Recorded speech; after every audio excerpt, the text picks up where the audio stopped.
우리 몸에 혈액이 순환되고 있습니다.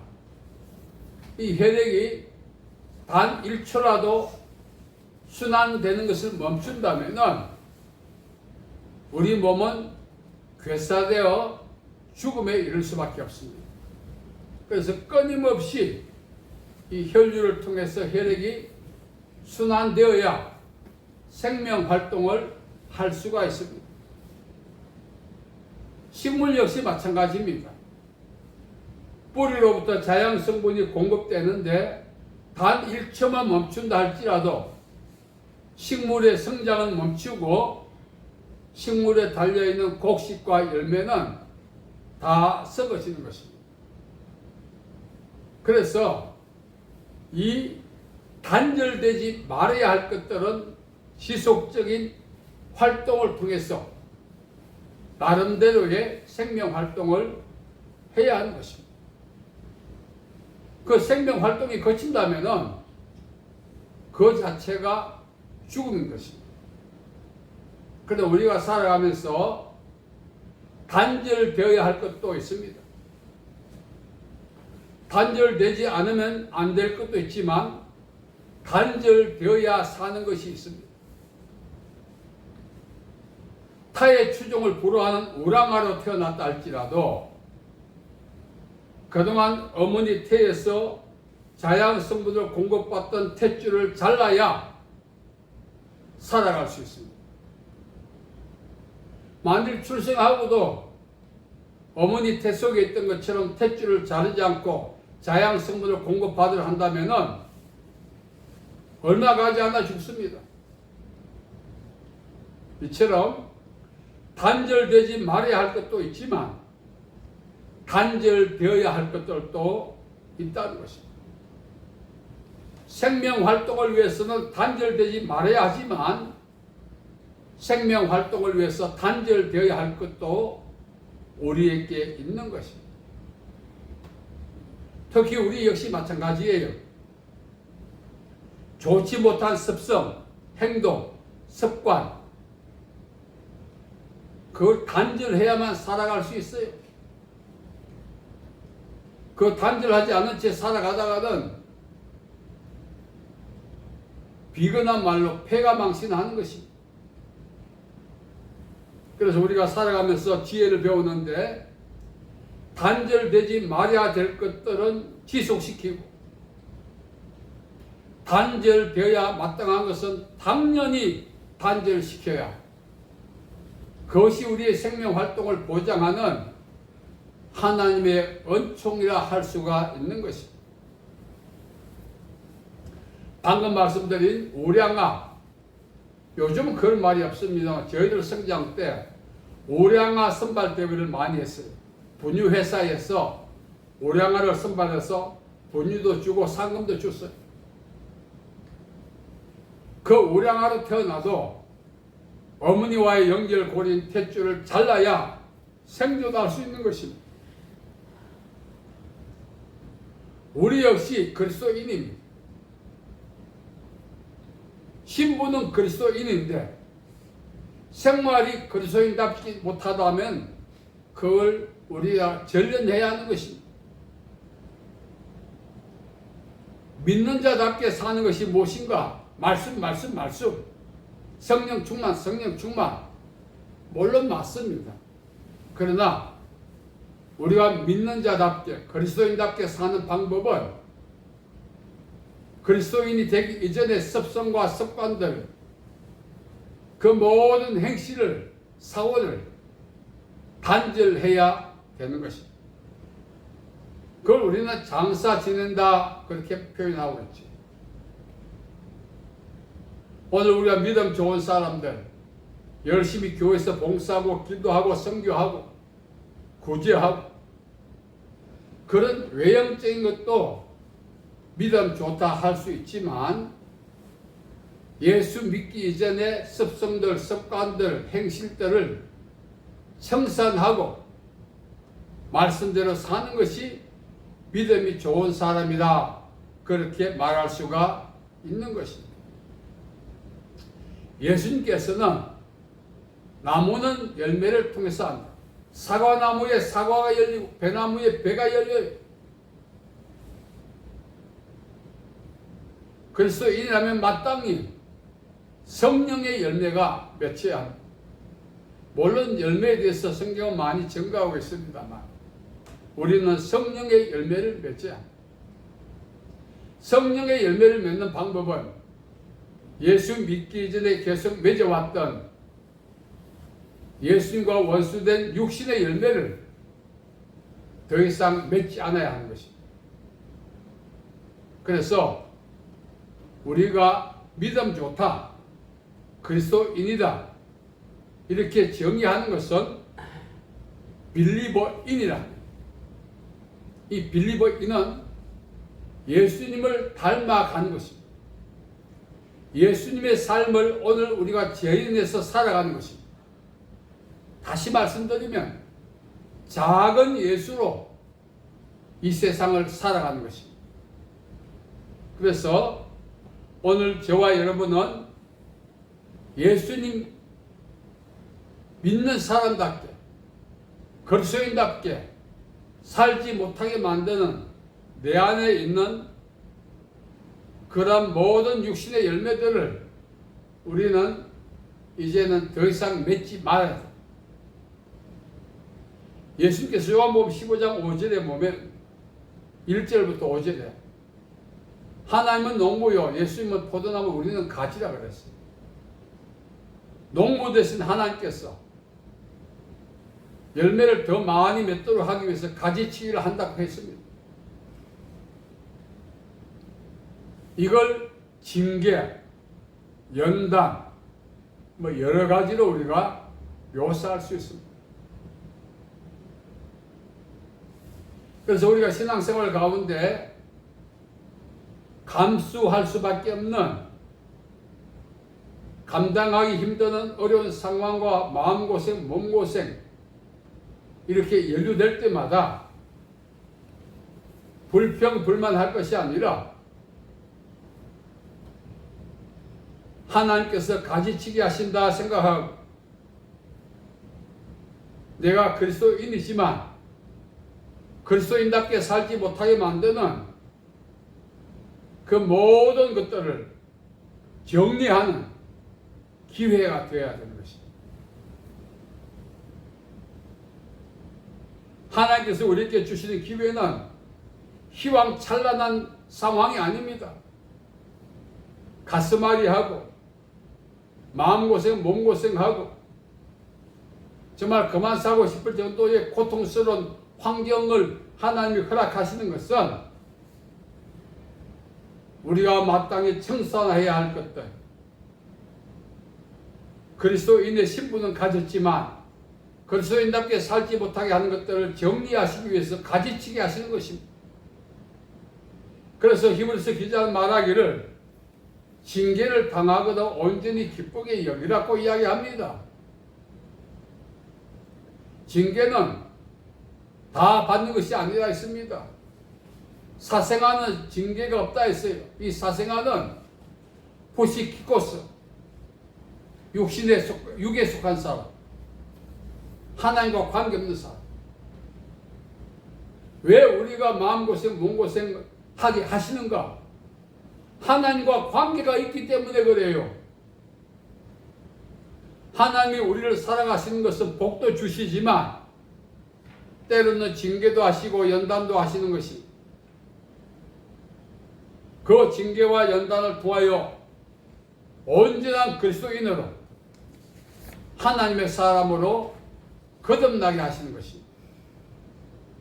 그래서 히브리서 기자는 세상에 기뻐할 일도 많지만 징계를 당할 때 기뻐하라.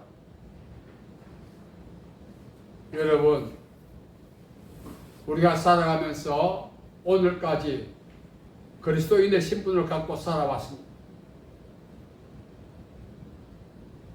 자칭 그리스도인. 우리가 그리스도인을 할 때는 자칭이 아니라 열매, 칼포스, 삶을 통해서 세상 사람들로부터 인정을 받아야 합니다.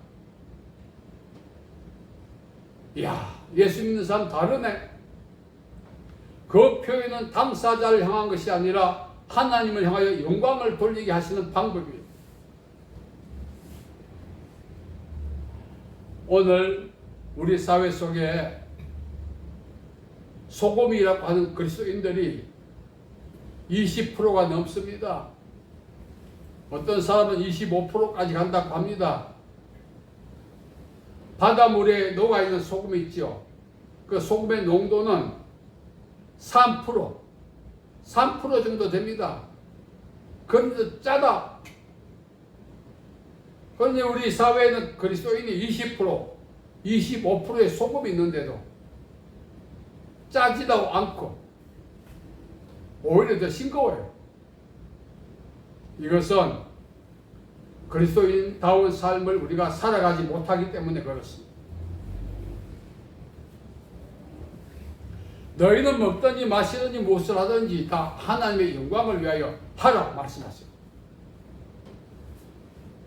하나님의 영광을 위하여 살기 위해서 우리가 세상에서부터 구별되고 부름을 받은 것입니다. 물론 우리를 교회라고 합니다만 엄격히 말하면 하나님께서 우리를 구원해 주시고 세상에서 불러내 주신 것은 세상 사람과 다르게 살아 하나님께 영광을 돌리라고 기회를 주시고자 부르신 것입니다. 그래서 바울이 로마서 12장 1절과 2절에 너희 몸을 하나님이 기뻐하시는 거룩한 산 제물로 드리라. 여러분, 오늘 바울이 말합니다. 바울은 대단한 사람이었어요. 성격도 아주 포악했고 거칠었고 누구 하나 바울을 억제할 수 없었어요. 그런 바울이 다메섹 도상에서 예수를 만나고 변화되었어요. 그리고 순간순간마다 성령님을 따라서 살았어요. 그것을 죽는다 이렇게 표현합니다. 성령님을 따라서 살았어요. 로마서 8장 14절에 보면은 무릇 하나님의 영으로 인도함을 받는 그들이 하나님의 자녀라. 내가 그리스도인이라면은 예수님의 말씀대로 살아야 되고 예수님이 기뻐하신 열매를 맺어야 되고 다 여러 가지 있습니다. 그 중에 하나 우리를 인도하시는 성령님께 순종하며 살아야 된다 그런 것입니다. 여러분, 사람이 한번 태어나서 죽는 날까지 내 팔 내가 흔든다. 자유롭게 살고 싶은 욕구가 왜 없겠어요? 간섭받지 않고 비방받아도 마음대로 살고 싶은 욕구가 우리 안에 있어요. 그런 욕구를 복종시켜서 하나님의 영광을 위해 살아가야 하는 것이 우리 기독교인의 의무인 것입니다. 과거에 이런 말이 있어요. 로마가 세계 판도를 이렇게 주물럭거렸습니다. 그래서 이런 말이 나왔죠. 로마에 가면 로마의 법을 따라야 한다.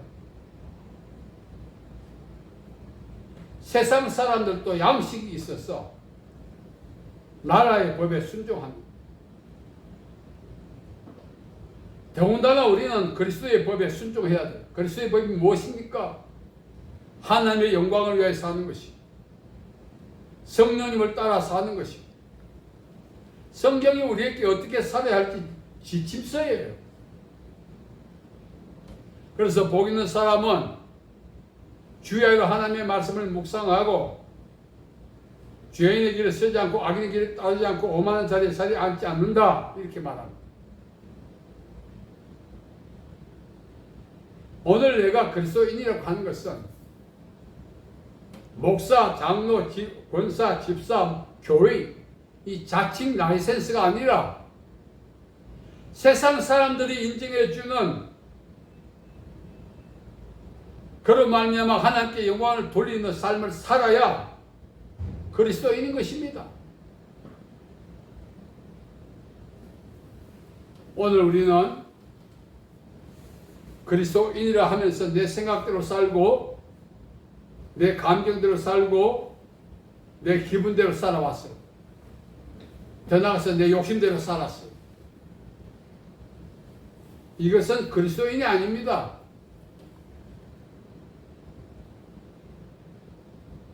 옛날에 노예가 있었어요. 한국에는 노비라고 하죠. 또 몰섬, 노비. 외국에는 노예라고. 이 노예들은 주인이 시킨 대로 해요. 심한 경우에는 호흡도 주인의 허락을 받아서 한다는 말이 있어요.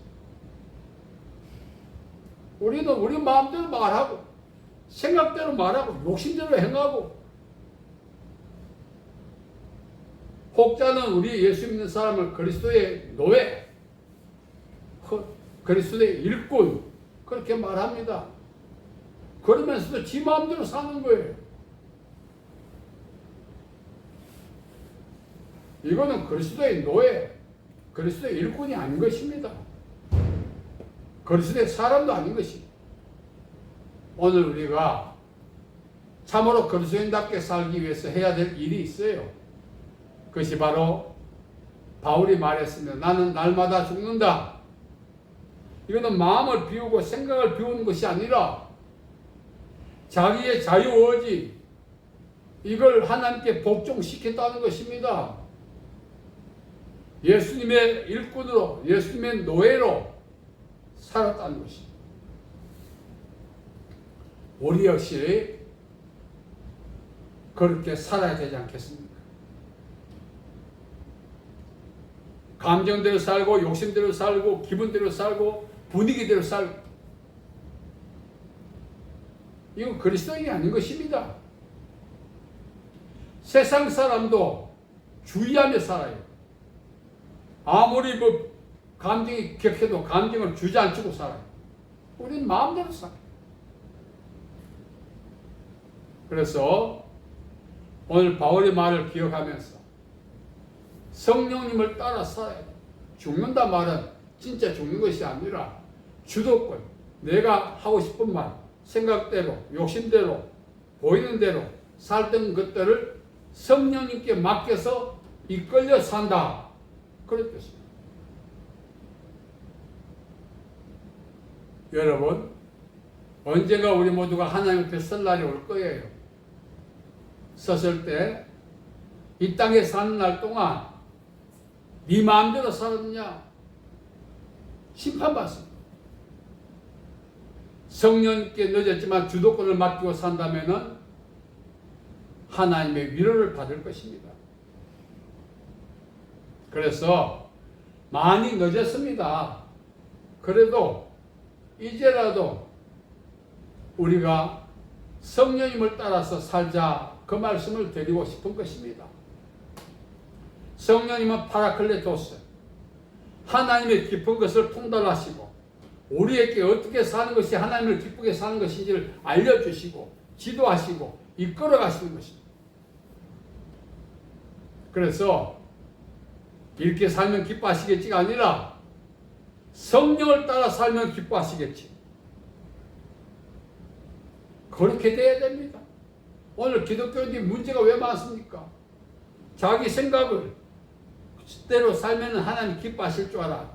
그 육신의 생각은 하나님과 원수인데, 성령님을 따라 살자 이럴 때 하나님이 기뻐하시고 또한 성령님도 우리를 이끌어 가시는 것입니다. 그래서 바울이 오늘 우리에게 지혜를 말하고 있어요. 나는 날마다 죽는다. 나는 삶의 주도권을 성령님께 맡기고 산다. 남은 인생 고집 부리지 말고 생각과 감정과 기분대로 살지 말고 성령님을 따라서 한 걸음 한 걸음 살아가는 우리 모두 되시기를 바랍니다. 예수님은 분명히 말씀하셨어요. 나무는 열매를 보고 한다. 무릇 하나님의 영으로 인도함을 받는 것들이 하나님의 자녀다. 나는 날마다 죽는다. 이러한 바울의 고백이 우리의 고백이 되었어. 주님 앞에 설 때 세상 사는 날 동안 마음대로 못 살았던 거 결코 후회되지 않도록 복 주실 것을 믿습니다. 그래서 우리 욕심을 다 내려놓고 주장을 내려놓고 성령님을 따라 사는 지혜로운 우리 모두가 되시기를 예수님의 이름으로 축복합니다. 아멘. 살아계신 아버지 하나님, 은혜와 사랑을 감사합니다. 바울의 고백처럼 우리도 날마다 주도권을 성령님께 맡기고 남은 생 살아갈 수 있도록 도와주시옵소서. 예수님의 이름으로 기도하옵나이다. 아멘.